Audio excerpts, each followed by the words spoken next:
Hello and welcome back to another video. If you're looking for recommendations on what manhwa to read, then here are some that I've read recently that might be of interest. Manhwa titles are timestamped in the video for your convenience. Our first manhwa for this week is Valhalla Saga, a fantasy manhwa that I've currently read up to chapter 53 on. Its main character is Lee Tae-ho. An esports pro by trade, he's a world champion in his particular game. One day, with bad luck though, he passes out and passes away in the middle of a tournament and finds himself in an odd place. As he gets acclimated with the help of some friendly people or Viking-looking folk, it's established that he's in Valhalla, the place where the valiant dead go in Norse mythology, where they live out in battle. In this particular setup though, Valhalla is more like an organization where an eternal fight against the forces that would bring about Ragnarok is ensuing. And now Lee Tae-ho's achievements as a gamer is recognized here? Okay, you've got me intrigued now. The story is 8 out of 10. With its foundation steeped in Norse mythology, this is already going to be a fun ride. We get to see how a random Korean who knows of some Norse mythos tries to adapt in the situation he's been dropped in. To put one more little nuance into it, he becomes a warrior of Idun, a lesser known goddess that doesn't have too many warriors. The characters are 7 out of 10. From Valkyries, other warriors, and the gods themselves, there are numerous characters already shown and a bunch more that are capable of being brought in due to the rich lore already available. At the same time, we don't know yet truly what Taeho's potential is quite yet. The art is 8 out of 10. Transforming gaming achievements into actual physical and combat prowess is a unique little case. Instead of knowing the future or how things will go, Taeho merely has to face each situation head on. And of course, being a protagonist is able to adapt and grow stronger, of course. The mix of combat and social situations, depending on which kind of time frame we're on, are also just a cherry on top with its current foundation.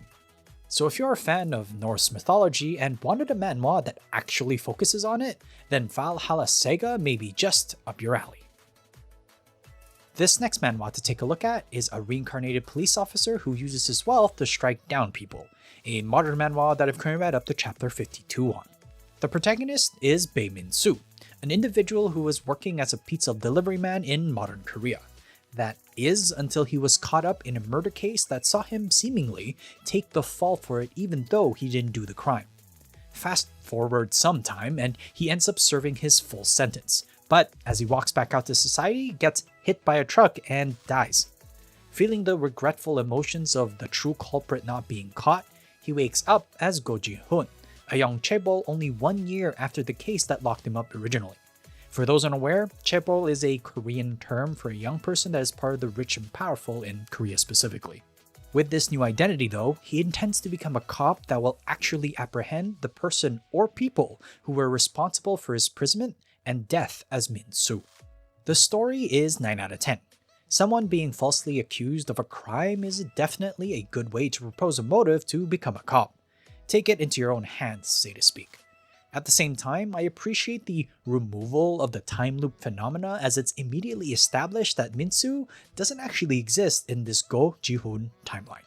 The characters are 8 out of 10. A chaebol wanting to become a cop is certainly an interesting character trait. And the fact that he even flaunts it as part of his role as a cop is just sugar on top. For now, things are more developing plot-wise, so we only really get shallow portions of other characters as we proceed, although you can see some avenues to learn more about them. The art is also 8 out of 10. The emotions that Bae Min-soo felt is actually really displayed well in this art style, and it properly carries forward when he becomes Go Ji-hoon. Another part that caught my eye though is the mystery yet cheer or wicked evil expressions that the antagonist in the few scenes we've seen so far just truly seem to deliver. So if you're a fan of modern manhwas where police officers nabbing criminals are the main story beats similar to the life of a returning officer from my previous videos, then fans of the genre will get a kick out of a reincarnated police officer who uses his wealth to strike down people. Miss Pendleton is the name of our next manhwa to take a look at. It's a romance manhwa that I've currently read up to chapter 36 on. Laura Pendleton, as the title suggests, is the name of our main character, and she is an individual living in what presumes to be 19th century London, at least from the context clues I've seen. Laura, in particular, is known throughout the high society as a matchmaker who has successfully matched couples of noble status, and even some who are actually in love. She does this even though she herself is unwed and past the marriageable age of society in that day, an old maid of sorts. With her own past that has its own family issues and somewhat negative environment and connotations, Laura seemingly just wants to be able to make her own living or way in society after the only family she cares about, her grandmother, moves on. With no noble status of her own though, things may just get a little more interesting soon. The story is 8 out of 10. Playing matchmaker in a historical London setting is quite an interesting backdrop to introduce the readers to.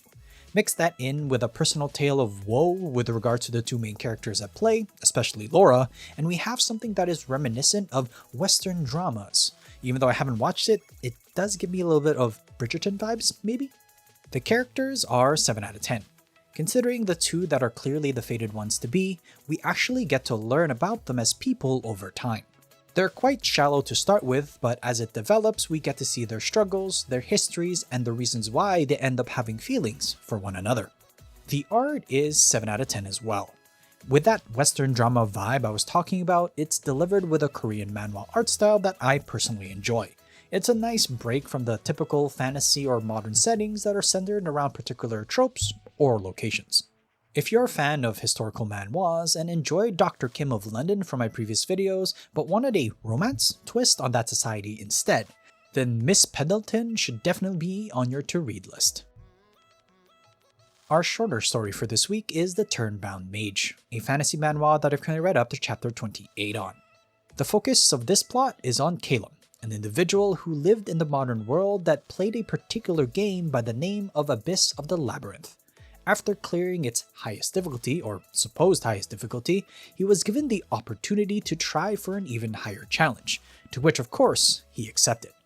Tuning this character to be a mage, a class he was very familiar with, he finds himself in the game world as Calum, the character he created. Now having to find a way to survive, he has to utilize all the knowledge he has about the game and the world, but also learn the new abilities that his new class, the Turn-Bound Mage, has. The OP adventure of a broken class starts here. The potential is 8 out of 10. Calum, as the Turn-Bound Mage, has the ability to stop time and then perform actions as if he was in a turn-based game. This is unique as I haven't encountered this type of thing before, and I'm curious to see what other perks this particular class will offer as time moves on, because clearly there's some sort of progression system involved. Calum himself also knows that he needs reliable allies and is not afraid to put trust over profits at points. The art is 7 out of 10. A pure fantasy world is where we find ourselves in. The only notable part is that the environment or the backdrop that we find ourselves in as each time the Calum is in the turn-bound state is very easy to recognize, and I'm personally curious to see what else it has to offer. So if you enjoy newer stories and are a fan of fantasy manhwas in general, then fans of the genre might want to keep an eye on the Turn-Bound Mage, as in my opinion, it has quite a good potential. Welcome to the highlight portion of today's video. Our highlight today is The Greatest Estate Developer, which I've now read up to completion. It is officially 210 chapters long. Info card description will have links to my original opinion. Kim Soo-ho, or more like Lloyd Frontera, is the name of the main character of this now completed manhwa. With 210 chapters, it has had quite a journey since its initial start back in 2021. Considering the background and architecture that Kim Soo-ho had, he utilizes it to better the Frontera territory that he now lives in as Lloyd, a side character from a novel from his previous life. Lloyd's eventual goal was to become a lazy person that's able to accumulate wealth and live a cozy life, a situation in his home life that he could never have in Seoul. However, the world has quite a number of events that he has to contend with that don't allow him that luxury. This escalates over and over and over again to the point of ridiculousness and culminates in a journey that I won't forget for a long, long while. This is a title that has ushered in a new style of art, for sure. My previous scores for this manhwa, like I noted previously in my previous update to it, was 10s all across the board. And honestly, all of them stay there, with maybe the art even going above to like an 11, as honestly, it's really unique in how it portrays the expressions of Lloyd. That ability to make how ugly he is be the epitome of so many random situations is so stupid, it actually works. From the original protagonist Javier to the Frontera family, the occupants, and even the queen and residents of the kingdom, you can expect their reactions but still able to deliver and react well to it.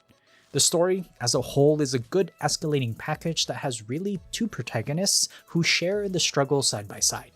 By the end, when you feel like it might have just overextended itself, it wraps everything up in a nice little bow. The Greatest Estate Developer has been a treat to read since its inception back in 2021. I've only been doing this channel since 2024, but this is one of the few rare manhwas that I've read since the beginning and was hooked to the end. This is a definite recommend for anyone wanting to try out manhwa, and definitely for those who haven't at least tried its art style. As a warning though, there may be some of you that may be thrown off a bit by it though. Would you agree, or would you not? Comment down below your thoughts on the Greatest Estate Developer. Thanks so much for watching. Please like and subscribe if you enjoyed the content. Write down in the comment section down below what manhwa you've been reading and I might just take a look. Till next time though, have a good read.